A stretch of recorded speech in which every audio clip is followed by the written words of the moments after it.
Bonjour et bienvenue dans cette sixième et dernière vidéo de présentation des classes préparatoires. Dans celle-ci, je vais détailler non plus les spécificités de la classe préparatoire du lycée Les Souriaux, mais ses résultats au concours. Donc parce qu'en général, une classe préparatoire se juge aussi sur les résultats que peuvent obtenir les élèves en sortant de notre classe préparatoire. Un petit retour d'abord sur le niveau de recrutement que nous exigeons en sortie de la terminale. En général, les élèves qui demandent à être acceptés chez nous, on a des niveaux qui vont d'excellents niveaux, bien entendu, à des niveaux modestes. Qu'est-ce que c'est qu'un niveau modeste qui pourrait être accepté dans une classe préparatoire? Ça serait des notes dans les matières scientifiques qui sont aux alentours de 11-12 dans les matières mathématiques ou la spécialité physique-chimie. Complémenter avec ça des niveaux en lettres et en langue qui sont quand même assez solides. Faut pas non plus qu'il y ait des fragilités déjà en lettres et en langue avec un niveau un petit peu modeste en mathématiques et en physique-chimie. Donc on va avoir des candidats qui ont un petit peu ce profil-là parfois chez nous, qui arrivent donc chez nous en classe préparatoire. Alors en termes de spécialité, quel type de spécialité on va recruter? Je pense qu'on va découvrir ça aussi cette année au niveau du bassin, du vivier de recrutement qu'on pourra avoir. On va bien entendu privilégier des dossiers qui auront les spécialités adéquates dont j'ai parlé dans les précédentes vidéos, c'est-à-dire maths, physique et chimie, donc maths et physique chimie.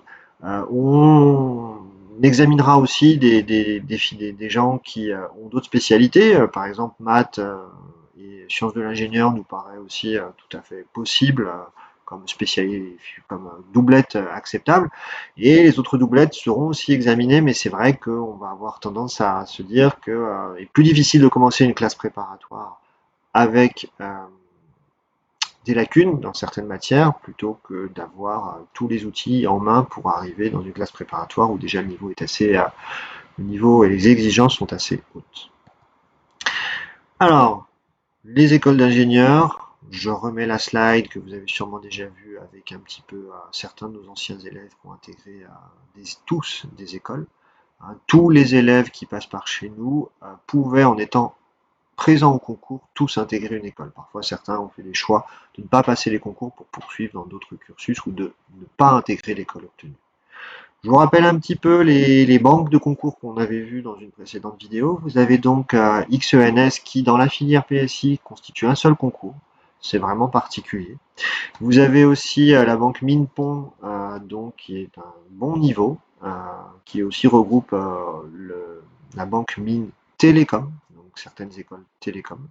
Vous avez le concours central Supélec, vous avez le concours CCINP aussi, et le concours E3A Polytech, qui donc regroupe des écoles peut-être d'un niveau le plus modeste, sachant qu'il y a des écoles de niveau plus accessible dans chacune des, des catégories. Voilà. Petit mot sur la filière PT, donc la filière PT que nous n'avons pas au lycée, tous ces concours sont fondus ensemble en un seul grand concours. Donc vous n'avez pas autant de concours en filière PT, si jamais vous regardez les statistiques sur la filière PT, que ça vous paraisse pas bizarre par rapport à mon discours. Nos résultats, enfin, l'année dernière. Alors l'année dernière, il n'y a pas eu d'oral, donc les admissibles, j'ai enlevé la ligne. Par contre, si on regarde nos inscrits, on avait un certain vivier d'élèves, on en avait 31, et donc vous regardez quel concours ils se sont inscrits. Vous remarquerez qu'ils ne sont pas beaucoup inscrits sur XENS parce qu'ils estimaient pas forcément avoir les capacités d'être admissibles, mais ils se sont inscrits sur chacune des 4 autres banques. Et vous avez donc le nombre d'élèves classés sur ces concours. Alors vous remarquez que plus les concours sont de catégorie, on va dire, exigeante, moins nous avons d'admissibles et donc de classés plutôt cette année. Donc vous voyez, Minpon, pour Minpon, nous avons 15 classés sur Minpon. Alors bien entendu, il s'agit souvent d'élèves qui sont plutôt classés sur le concours Mines Télécom, qui fait partie de la banque Minpon, mais au niveau statistique, officiellement, donc c'est 15 sur 31. Centrale Supélec, donc nous avons 18 admissibles, donc 18 classés sur Centrale Supélec. Alors pas forcément sur les grandes écoles de Centrale, mais sur d'autres écoles comme Supoptique, comme le STP, qui font partie du groupement Centrale Supélec. Sur la filière CCINP, enfin le concours CCINP, vous voyez qu'on a 20 classés sur 31 inscrits, et donc on a donc à peu près 2 élèves sur 3 qui réussissent à obtenir donc une proposition en école. Et là, vous avez vraiment un panel d'écoles énorme entre les Grenoble INP, entre Sigma Clermont, entre n'importe quelle école labellisée INP, partout en France, il y a des réseaux, enfin c'est un réseau d'écoles qui est énorme, et je vous encourage à aller visiter le site de CCINP, puisqu'anciennement c'était CCP, qui s'est relabellisé en CCINP.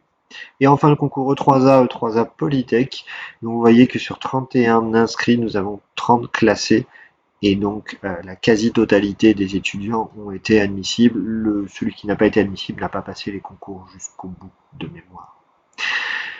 Donc voilà, et vous remarquez qu'ensuite, une fois qu'ils ont été classés, vous avez donc des intégrés. Alors les intégrés, le nombre chute drastiquement, puisque après avoir été classé dans chacun des concours, il faut choisir dans quel concours vous allez choisir d'intégrer l'école. Et donc là, c'est un jeu de notoriété de l'école, d'attractivité, de choix par rapport au, on va dire, au devenir de l'étudiant.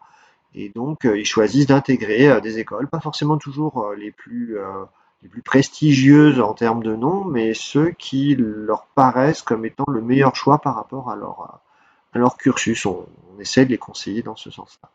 Donc parmi nos meilleurs résultats, donc l'année dernière, vous avez quelqu'un qui a intégré les arts et métiers, vous avez quelqu'un qui a intégré Supoptique, vous avez pas mal d'étudiants qui sont partis à l'ESTP, vous avez également Grenoble INP qui est une école de bon niveau, donc labellisée INP sur Grenoble, vous avez une école de statistique à Toulouse, l'ENSEIT, vous en avez aussi à Bordeaux, Sigma Clermont, qui est une école aussi qui est très très bien, les CIGELEC à Rouen, donc qui est une école d'un niveau tout à fait accessible. Et puis vous avez des étudiants qui ont été admis sur dossier à l'UTT à Troyes, l'UTBM à Belfort, à Montbéliard, et puis à l'INSA Val-de-Loire, nous avons 2 élèves qui sont partis là-bas.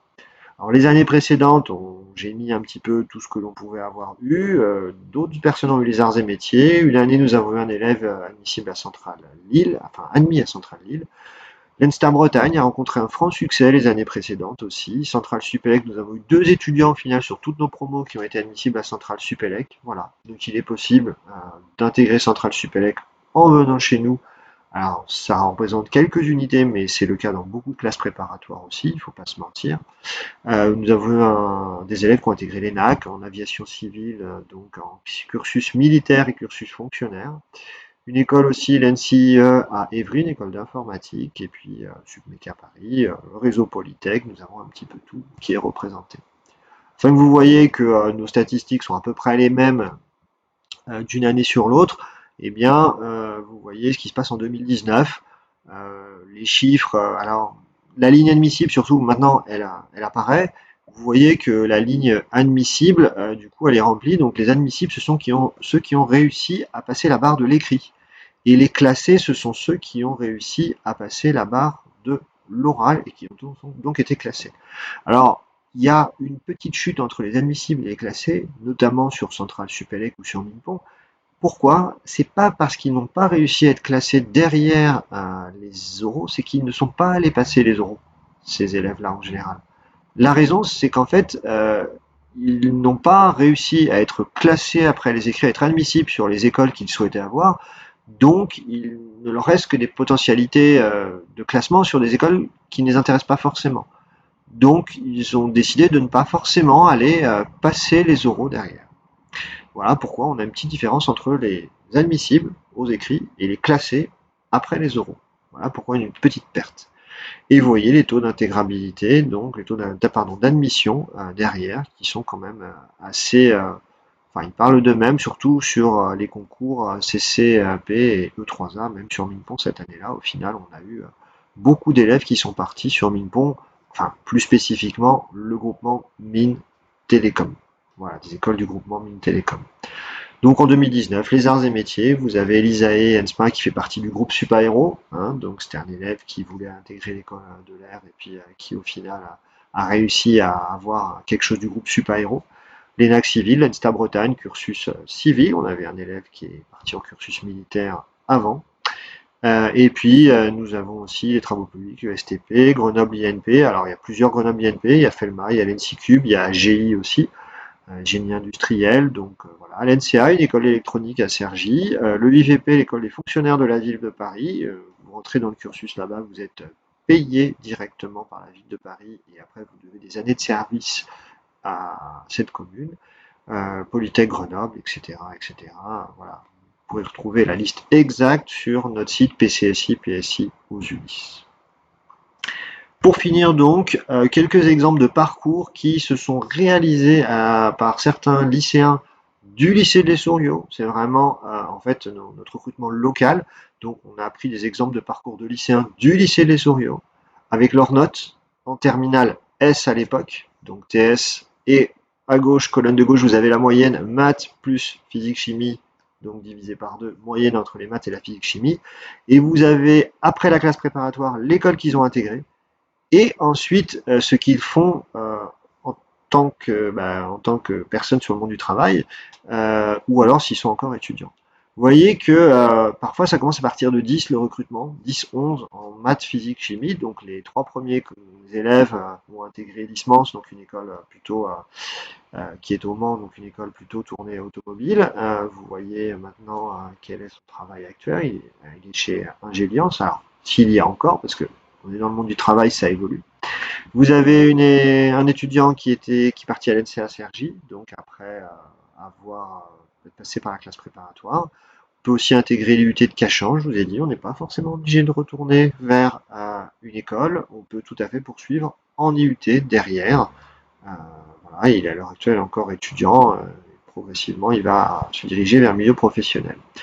Vous avez également avec des notes qui montent avec un 13 de moyenne en sortie de terminale, quelqu'un qui a intégré Polytech Paris Sud, maintenant qui est développeur mobile chez UFC Que Choisir.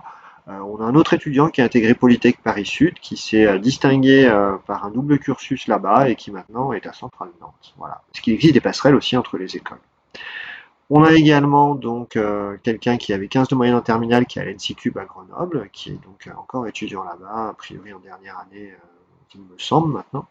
Et nous avons aussi un étudiant qui avait 16,5 de moyenne en physique, chimie et mathématiques en moyenne, et vous voyez maintenant qu'il est à Sup Optique, toujours étudiant. Donc vous voyez quand même que au niveau du peut-être de l'intitulé des écoles, vous reconnaissez des écoles peut-être plus d'un niveau plus élevé, enfin réputé plus élevé par rapport en fin de classement, en fin de tableau. Et donc il est logique qu'en sortie de terminale, avec déjà de très bonnes moyennes, on arrive à intégrer des écoles un petit peu plus prestigieuses. Après, il n'y a pas de déterminisme non plus. Vous pouvez en terminale avoir des résultats, on va dire, convenables, et en prépa exploser et faire une très bonne prépa. Euh, mais tout ça, c'est le fruit de toute façon d'un travail quotidien, d'un travail régulier. En tout cas, voilà, je vous invite du coup à prendre contact avec nous et vraiment à discuter aussi avec d'anciens élèves si jamais vous en avez la capacité, à prendre tous les renseignements sur les classes préparatoires, sur notre classe préparatoire si je vous ai convaincu de venir dans une classe préparatoire ou particulièrement la nôtre. Et puis, je vous dis peut-être à une prochaine fois pour d'autres vidéos si jamais celles-ci sont utiles. Moi, j'hésiterai pas à en reposter d'autres pour faire des compléments d'informations sur notre classe préparatoire ou les classes préparatoires générales. Merci de votre attention et puis au revoir.